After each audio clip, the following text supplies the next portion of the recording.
Hello, Internet. I'm Felix the Snack, and this is Just a Thought. I've noticed some intense discord around Pride this year, on YouTube, Twitter, and social media in general. The main things I've seen people talk about are kids at Pride and kink at Pride.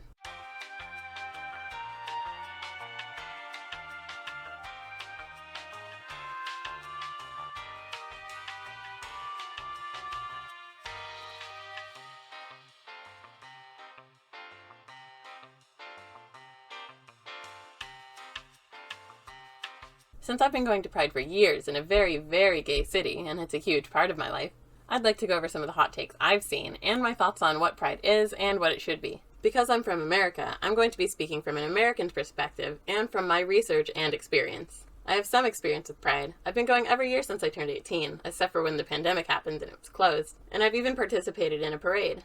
But does kink belong at Pride? Should Pride always be family-friendly and safe for children of all ages? That's what I'm hoping to explore in this video. First, we're going to talk about kink. The definition of kink in this context, according to the Merriam-Webster dictionary, is an unconventional sexual taste or behavior. A lot of people consider kink to just be weird sex. Some people in the kink community consider it a lifestyle. Many people seem to consider fashion a kink. And it's hard for a lot of people to draw the line if they're inexperienced. So is kink fashion, sex, or a lifestyle?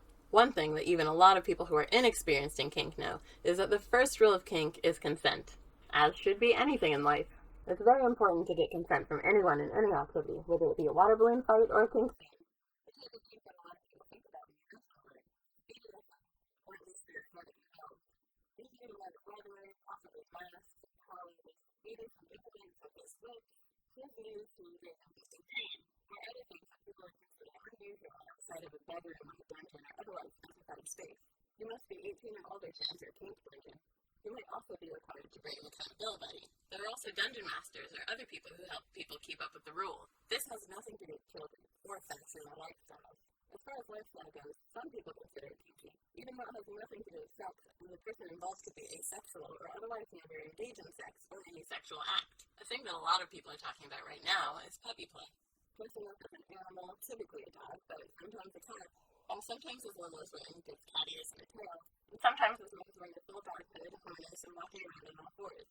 Though I'm sure some people are turned on by this, others simply think it's fun and part of their everyday life. Typically you wouldn't go into an office or place of work in this attire, but possibly the mall or a park. This is different than the concept of otherkin, or people who identify with having a spirit of an animal, which can of course be anything, but is sometimes a cat. They live the lifestyle 24/7. It's not a kink for them. They just dress in a way that reflects how they feel on the inside. This can make some people uncomfortable, but as long as they're not hurting anyone or touching anyone without permission. In America, you can't typically require everyone to consent to someone's outfit. Another thing people are considering as kink are drag queens, which is pretty odd to me because I've never heard of this before. But what people consider drag queens can vary a lot. My experience with drag queens is that they're performance artists. Typically, but not always, homosexual men. Women can be drag queens, and there are also drag kings and drag queens.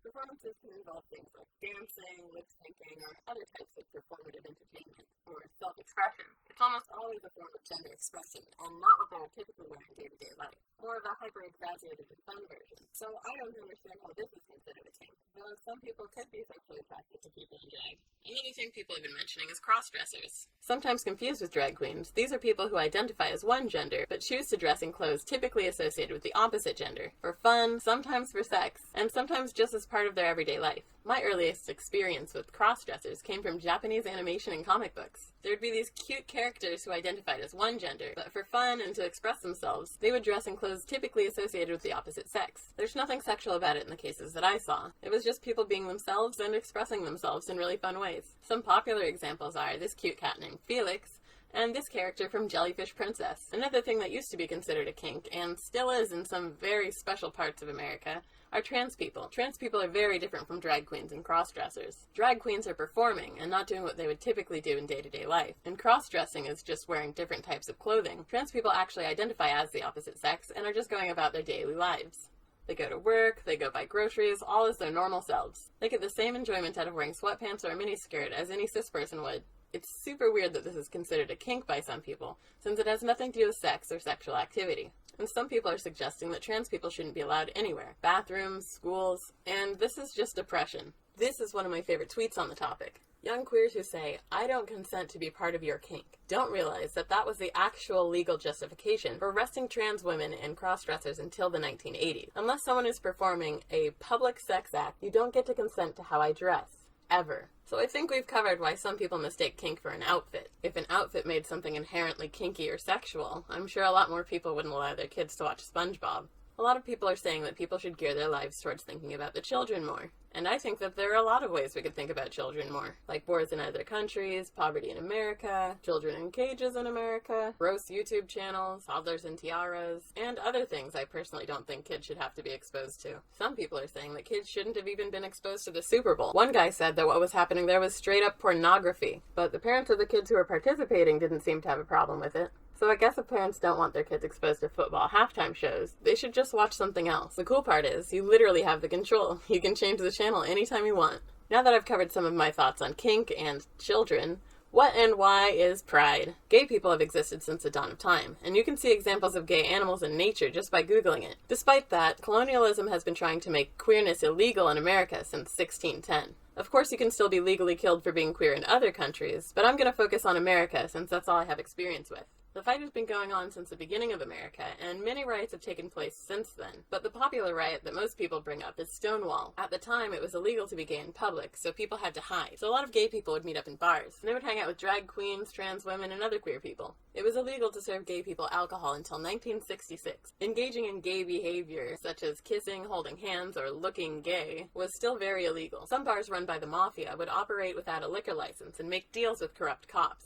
They made a lot of money off gay people this way, though cops would still sometimes raid the bars. It was around this time when the DSM decided that being gay was a mental disorder, and then there were the Stonewall riots. Police came to raid the bar where the drag queens, trans women, and otherwise queer people were drinking, and bricks were thrown. The riot lasted for 3 days, and there were kinksters and straight allies marching in the streets, throwing bricks at cops. Today, the Stonewall Inn, where that famous riot began, is now a historical monument. A lot of people believe that was the end of the fight. However, many people are still being denied housing, kicked out of housing, denied work, or being fired just based on their gender identity or gender expression. And people are saying, whether they attend these events or not, that they'd be more comfortable with corporations and cops there than people in harnesses and puppy masks. Meanwhile, people I know personally are still fighting for human rights. I've seen a lot of marketable marches throughout history, including marches for black rights. They wore suits and looked super corporation approved, but cops still attacked them with police dogs and assaulted them with fire hoses. Even still, I'm seeing trans YouTubers endorsing assimilation. The trans community, as it stands right now in 2021, will never achieve acceptance or integration into society in the way that the community, by and large, claims that it wants. Acceptance, normalization, all those things that I personally want. The messaging of the trans community is so off. The fundamental difference between the gay rights movement and the trans rights movement, the gay rights movement had very great messaging. We are normal people, just like you. We just want to be able to be included in society in the following ways, whether it's adoption, gay marriage, etc. It was a message of a desire for assimilation rather than deconstructing society to fit around the gay community, which is very important because I feel as though in many ways it's the opposite for the trans community. But trans ideology and trans activists, they seek to deconstruct society and they do not want trans people to assimilate into society. It's not enough just to ask for acceptance. These people want you to deconstruct, deprogram, and unlearn long-held standard truths about life. I don't know what she means by the gay movement and the trans movement having different messaging. Gay people and black people have been fighting for human rights together since the day of Martin Luther King. And the gay movement and the trans movement have been fighting together too. Martin Luther King's right-hand man, Bayard Rustin, was openly gay, and he was a leading force in organizing the famous I Have a Dream speech. There were so many black and trans women behind the gay movement that have simply been written out of history in order to help people in power stay on top. Black people, trans people, and gay people have been working together since the beginning. Though as far as I can see, all oppressed groups have wanted people to deconstruct, deprogram, and unlearn lies they've been told throughout history. This reminds me a lot of something called the model minority. Though it's usually used to contrast minority races in America against Asian Americans, a model minority also refers to someone who's completely corporate approved other than what makes them a minority. They still wear the business suit, speak proper English, have traditional fashions and family values. They just want what Jim and Pam want, to live a marketable lifestyle, super sanitary and super clean. There was a movie made that attempted to get black people accepted in white communities and normalize interracial marriage, which was very scandalous at the time and still is to some people. It's a movie about a perfect black man who falls in love with a white woman, and they work together to try to get their parents to accept their relationship. Some people consider interracial relationships to be a kink even today. Famous black activist James Baldwin said, "The way they made the black character was almost devoid of sexuality and subservient to white men. The idea of sanitizing blackness and making it approvable by corporate America is something that a lot of people struggle with even today. It's technically legal to fire people for looking too black. Even if I took off my makeup and the cool accessories, my natural hair is still considered unprofessional. And I'm seeing the same thing happen to queer people, being considered too sexual or unprofessional just because of how they look. Although straight and white people are given a lot of freedom to express themselves in careers from barista to doctor, I still can't wear my natural hair to work or school." So I'm personally against the idea of sanitizing our human rights marches and festivals. It would certainly be a lot easier for corporations to market themselves as inclusive if queer people would stop being so authentic and divergent, or otherwise not kid-friendly. Corporations love marketing themselves to kids, or attaching themselves to whatever's considered woke, or whatever's trending at the time, but Pride has always been by adults for adults. However, there are plenty of kid-friendly options. There are places specifically for kids. My first Pride event was when I was like 15, 14 years old, and it was a youth pride event in Washington, D.C. It centered young queer people, and it was obviously safe for young queer people. Pride organizations have had this figured out for so long, and y'all are still arguing about it like it's a new thing. Some people think it's selfish to not consider kids above all. You are so selfish, so fucking selfish, when you, an adult, try to tell everyone that Pride shouldn't be for kids because you want to do adult shit at Pride. You are so fucking self-obsessed. It makes me disgusted to be a part of this community to see takes like that taken seriously. It is up to the parents which events they bring their kids to. But for me, Pride has always been a space for adults who are ready to come out or just check it out, be themselves, and find out that they're not all that weird. If Pride isn't your thing, that's awesome. And if Pride is your thing, that's awesome. Policing people's outfits isn't the answer. If someone's doing something explicitly sexual in front of a child, that's never okay. But there isn't sex in the Pride Parade, and there's no sex in the Pride Festival either. But of course, there are very, very adult spaces indoors that kids can't access at Pride, at least in my city. There is a place for kids at Pride, and it's nowhere near sex. There is a chance that there might be somebody wearing a harness or a puppy mask in the festival, or you might see people wearing leather in the parade. And if you don't think that your kid is ready to see that, maybe throw your own parade. Many schools and churches are doing it, and I think it's a great idea. More pride for more people. I'm used to hearing people complain that if we make certain things accessible to more types of people, it'll be less accessible to the people it was made for in the first place. But in this case, you really can throw your own Pride event if you don't like what's already out there. Do a rainbow bake sale or whatever you think is appropriate for you and your community. But Pride was born of riots, and lots of people that go to Pride are still actively facing discrimination and a lack of human rights. Less cops, less corporations, more pride for more people. Thank you to anyone who made it all the way through this video. If you like this video, please feel free to check out my other content, or like, share, subscribe, or start a war in the comments section. But make sure you follow the YouTube TSA. You can find links to my Instagram, Twitter, Patreon, and other fun stuff in the description. Happy Pride!